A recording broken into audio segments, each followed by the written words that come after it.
588. Killing isn't supposed to be easy, but it is. Squeezing a trigger is the easiest thing in the world. One firm press and boom, life isn't in this world anymore. It's the after that's hard to deal with. After you take the step that can never be taken back. After a single pull of the lever rips a person from his soul. Although, to be honest, I'm not sure if he ever had a soul. If he did, it left a long time ago. It doesn't matter that the person I murdered was the most miserable excuse for a human being ever to walk this earth shy of Hitler. It's knowing he didn't have a chance to find some humanity that I took it from him. It's knowing he was the bad guy, but I'm the one who has to suffer for the rest of my life. Even remembering the things he did to me, to Mom, to anyone who looked different or talked different or acted different, even then, I can't escape the guilt. Every time I look at my hands, that cold pistol drags them down like an anchor in thick creek mud. When I see my reflection, his face stares back, the face of a murderer. Even if the jury says I'm not according to the law says self-defense doesn't count as murder.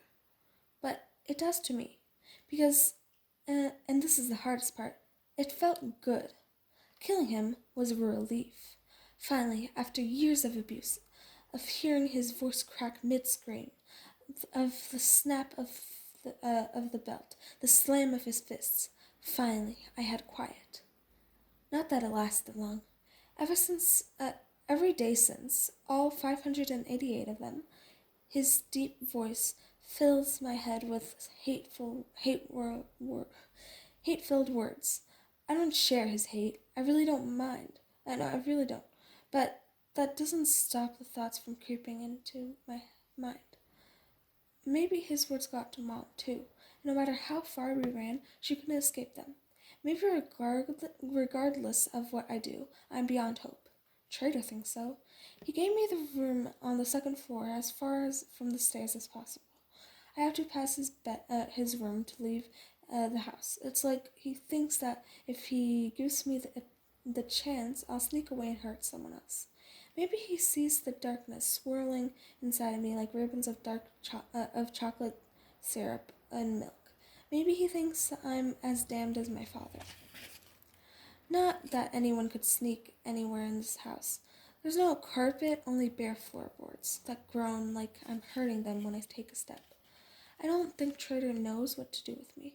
We drove for pretty much a solid day, all the way from West Kentucky to Northwest Alabama, stopping only for food and to buy clothes at the thrift store. When we got to Trader's cabin last night, he fed me a fried bologna sandwich and chips and sent me to bed without saying more than 10 words to me. Not that I got much sleep. I never really sleep anyways. Or maybe I never really woken up. I live in the blurry space between awake and sleep. Every night I just lie there, reliving that night, the woods, the gun, the wet slap of brains slope hitting bark. All of it. This morning, my second day outside the psych center isn't any different, except the dream, memory, flashbacks, whatever the hell it is, was more intense, brighter, colder. I stay in bed until I can't stand it anymore. It's still dark out. I pull on a pair of ripped jeans and pace around my room, making myself feel the cold boards beneath my feet, the scratch of denim on my legs, the smooth plastic of my button. Real things, not the woods, not the snow, not the gun. My lungs crave real air, too, not the canned shit pouring through the vents in the floor. I flick the lock and shove open the window that overlooks the front yard. The window at the psych center was sealed shut, so no one could jump out, I guess, or try to escape. I didn't realize how much I missed fresh air. Misty morning fog creeps through the screen, curling its wispy fingers around the mesh like it wants to hold hands for a minute before it melts into droplets on the sill. I sit in the blue velvet armchair beside the window and peer at the trees around the house, tracing 588 in the damp dust on the window ledge. The scent of earth and pine needles creeps in with the fog. It's something I haven't smelled in a long time.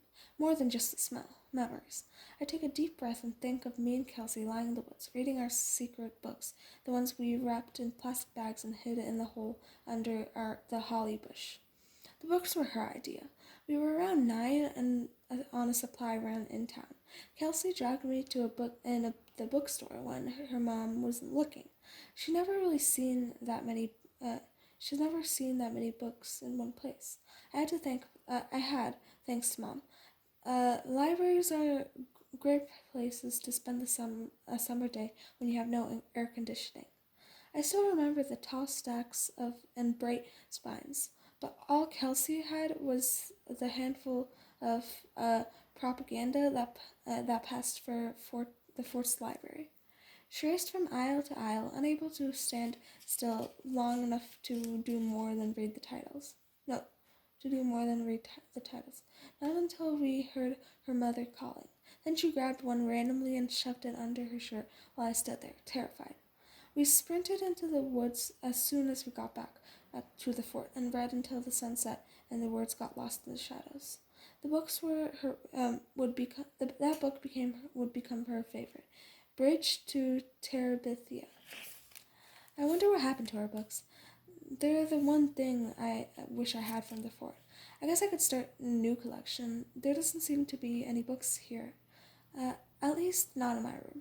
The whole place is like the window ledge, dirty and worn, as if it hasn't been touched in years.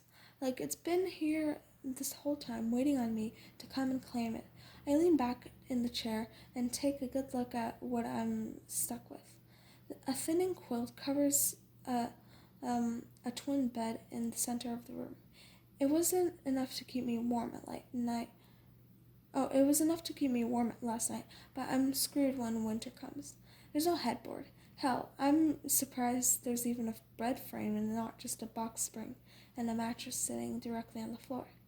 The mattress itself is hard as bone, but I slept on worse. A nightstand wobbles to the left of the bed.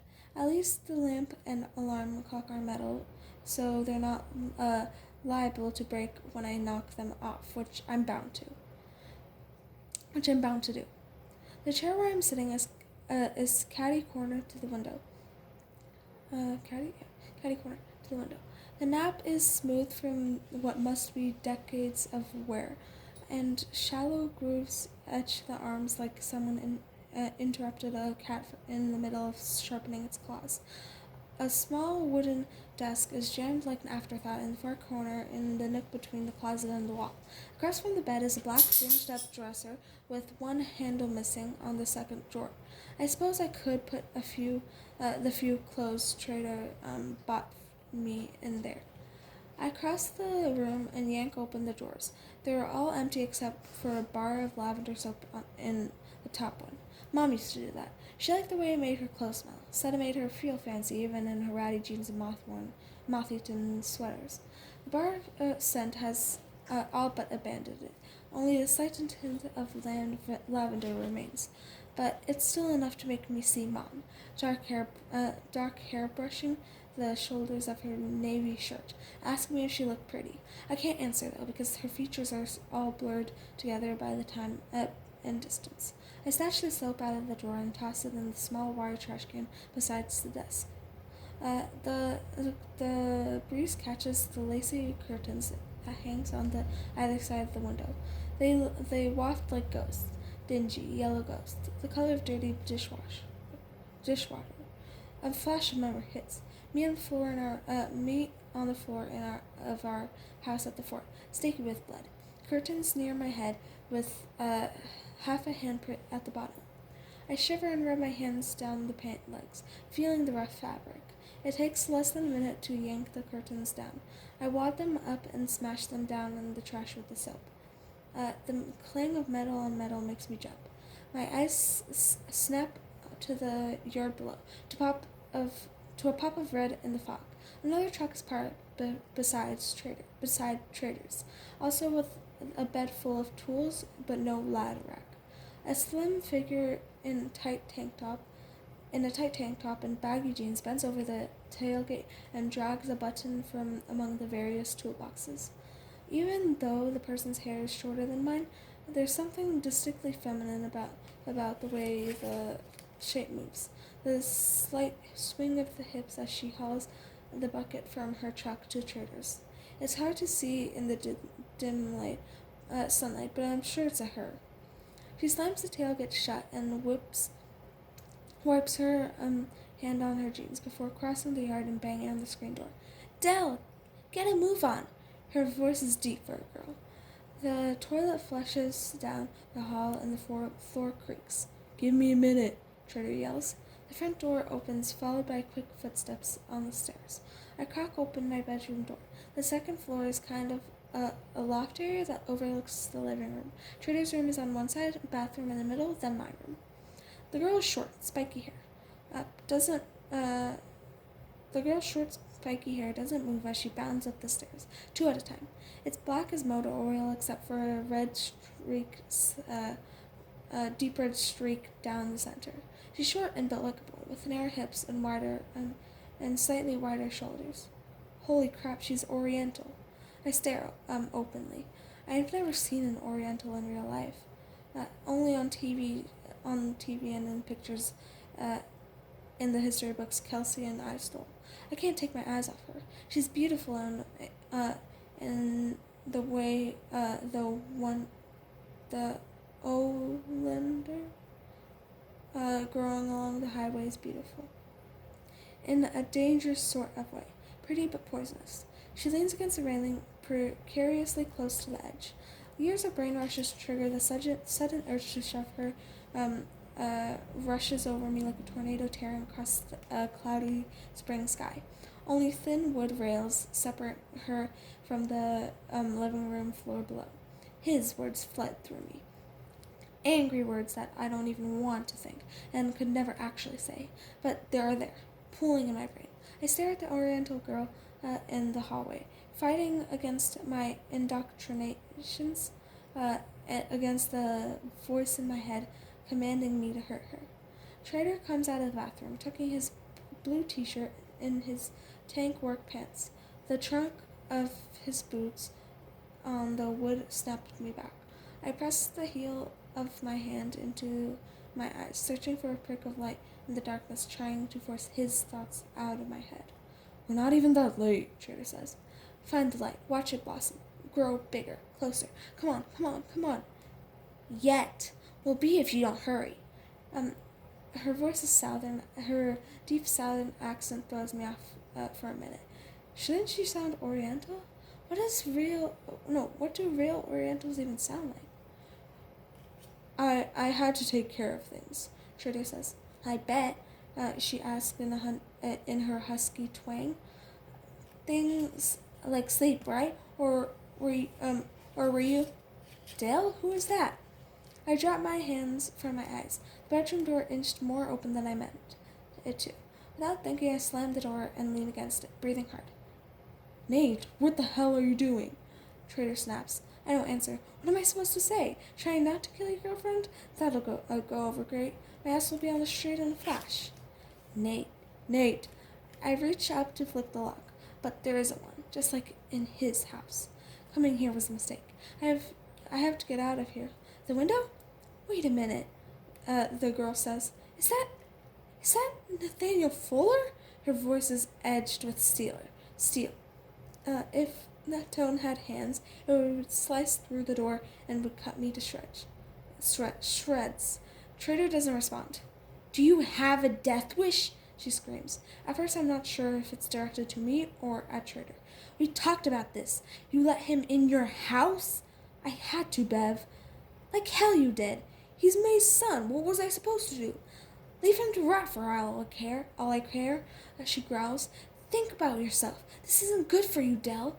I squeeze my eyes shut, expecting darkness. Her tone, Trader's shouting, my unwanted thoughts. They should be making me angry enough to tear the door open off its hinges. But the darkness isn't there. The light isn't either. All that's behind my eyes, in my head, is a deep blue sadness. She wants me dead. I've never even met her, and she wants me dead. Not that I'm much different, seeing how my first inclination was to kill her, too. But I don't want to do it. My reason was instinct. Hers Judgment. I haven't experienced judgment like this since my trial. Is this what people are gonna be like out on the outside? Most people only know this sensationalized story the media showed. Since I'm a minor, the judge barred reporters from the courthouse, so they made up whatever they wanted, whatever would sell papers and draw viewers. The only people talking were from the fort and the town farmer, which is really just an extension of the fort, seeing as most of them, cops included, came to the rallies every Saturday night. The fort trains its members on how to handle the media and how to paint themselves as victims, regardless of the situation.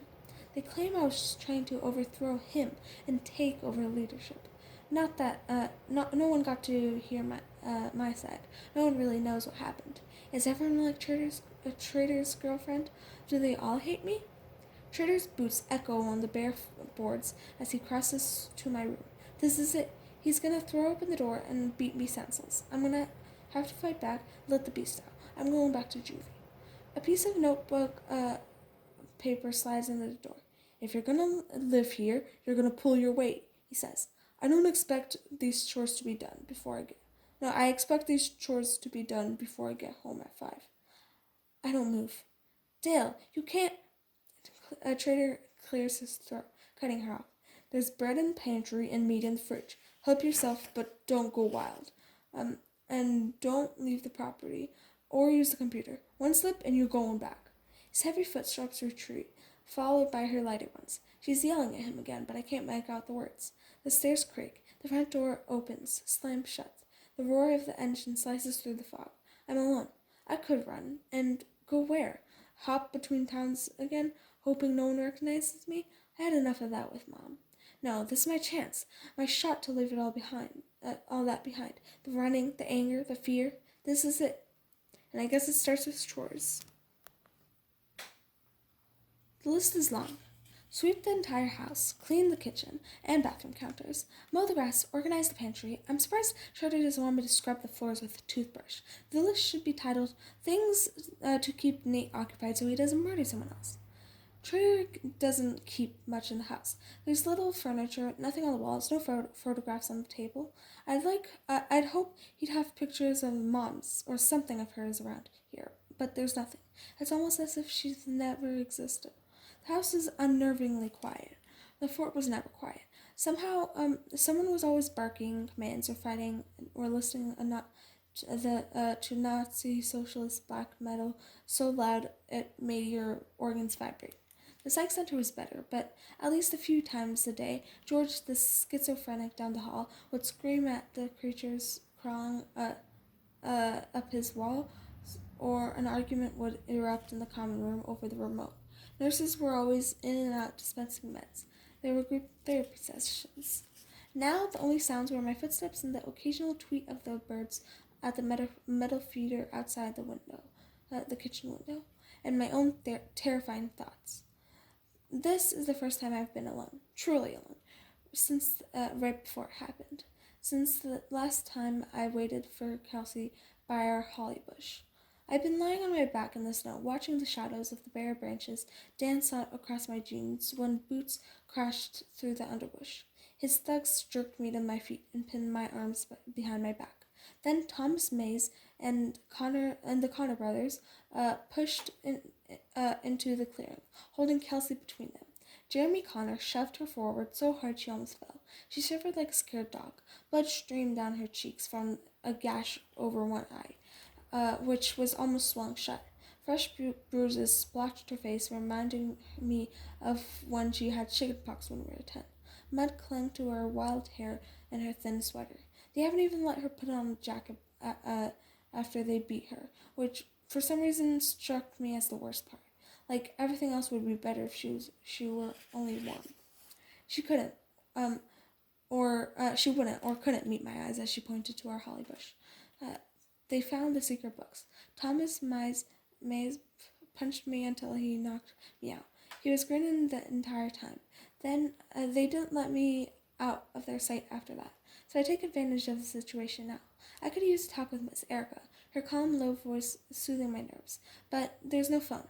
I don't feel like starting my chores yet, so I snoop through Trader's things, starting with his bedroom. There has to be at least a fragment of my mother somewhere.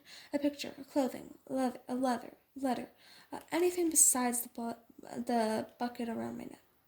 Bucket. The button around my neck. It has come loose from her interview shirt the morning she died. She pressed the button in my palm and told me not to let go of it while she ran to the gas station for a needle and thread. If I lost it, her shirt wouldn't close and she wouldn't get the job we so desperately needed. I may have forgotten other things she told me, but I never lost her button. I hold it now in one hand while I rummage through Trader's room. It's a lot like mine. The bed is bigger, the quilt is not quite worn. Uh, um, there's a desk against one wall and a dresser on the other.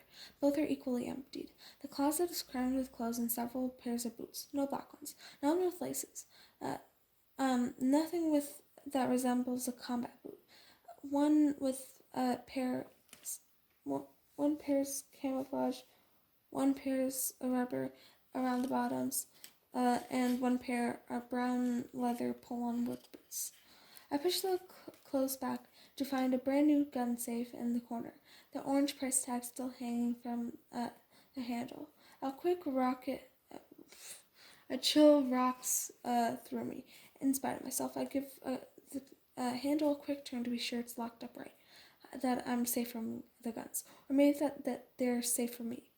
I hold the handle holds firm. I let some